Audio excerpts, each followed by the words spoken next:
You know, sometimes the biggest disruptions start with the smallest, most overlooked details. Today, we're diving into the world of weak signals. We're going to explore a powerful framework for not just seeing what's coming, but actually getting your hands dirty and engaging with it.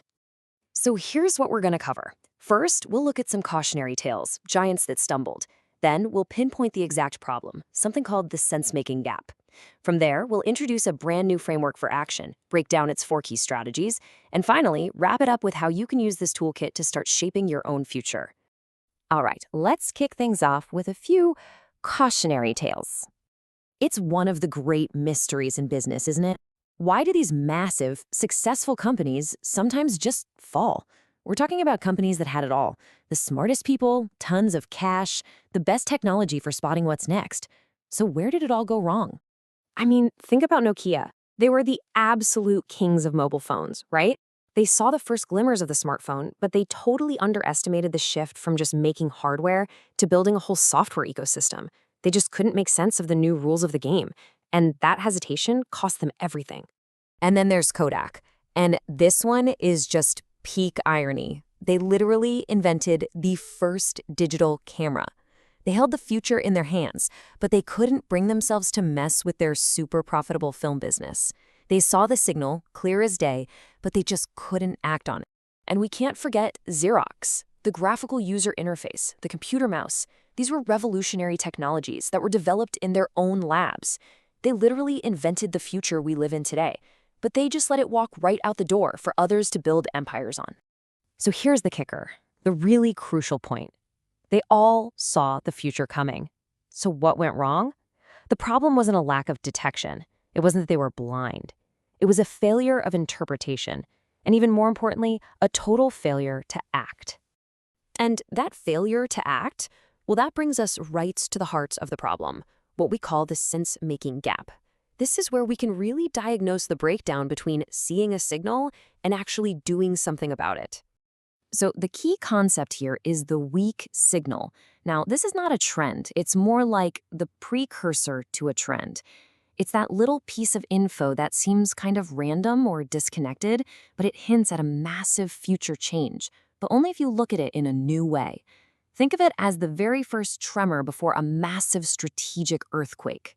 Now, this slide shows the classic old-school way of thinking about it. First, you scan for signals.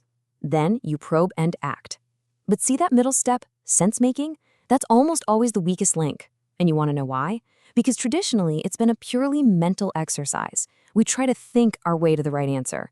And that just opens the door for all our biases to rush in and say, nah, that's just noise, ignore it. And that's exactly why we need a new approach. So let's get into it, a framework for action called the 4 E's. And this represents a really fundamental shift, okay? It's all about moving from just thinking about the future to actually doing something to understand it. The whole framework is built on 2 really simple but super powerful dimensions. First is the potential disruption you're seeing a technology shift or a market shift. Simple enough. And second, how far away is it from what your company already knows and does? Is it proximate, kind of close to home? Or is it distant, like way out in uncharted territory for you? And here it is. This is what you get when you put those 2 axes together. You get 4 totally distinct strategies for amplifying weak signals. This is the 4E framework. In the top left for proximate technology, you embody. Bottom left for proximate market shifts, you extend. Top right for distant tech, you examine. And bottom right for distant market changes, you elucidate. This isn't just about spotting signals. It's about actively turning up the volume on them so you can finally understand what they really mean. So let's break this down. What do each of these 4 E's actually look like in practice? First up, we have embody. You use this when you see a new piece of technology that's pretty close to what you already know. The goal is to bring that signal closer, to bring it in-house. You don't just write a report about it, you build something with it, integrate it with your existing tech, and see how it actually works to really feel its potential. Next is extend. This is for when you spot a market change close to your core business, maybe a new customer preference that's bubbling up. Here, the goal is to make that signal louder. You do this by taking an existing product, tweaking it a little, and putting it out there to test the waters and get real, tangible feedback from the market. And you can see some great concrete examples right here. For Embody, a company didn't just read about AI robots, they actually built one for their factory, bringing that new tech right into their own operations to understand it. And for Extend, another project created a personalized in-car sound system, a perfect way to test a potential shift in what customers really want. All right, now things get a little more out there. Let's talk about Examine. This is your strategy for those really distant technologies, the stuff that's way outside your comfort zone. Think blockchain, quantum computing, that kind of thing. Look, the goal here isn't to suddenly become a world expert. It's just to move your organization a little closer to the signal by exploring creative use cases and just starting to learn about what's even possible. And finally, we have Elucidate. This one is for when a market change is so distant, so unfamiliar, that you honestly don't even know what you're looking at yet. The goal here is not to act on the signal, but to recalibrate your own senses. It's like you're adjusting the focus on your binoculars so you can finally see what's on the horizon. You run a project simply to learn how to see these kinds of trends more clearly in the future. Let's see how this plays out. To examine blockchain, a company built a simple prototype wallet. They weren't trying to launch a business, they were just exploring what it could mean for them down the road. And to elucidate a distant trend in sustainability, another company made a car part out of CO2. I mean, how cool is that? The goal wasn't a new product line. It was just to understand a whole new process and get a clearer picture of the future. Okay, so let's bring this all home with your strategic toolkit and how you can act your way to the future. So why does any of this matter for you as a leader?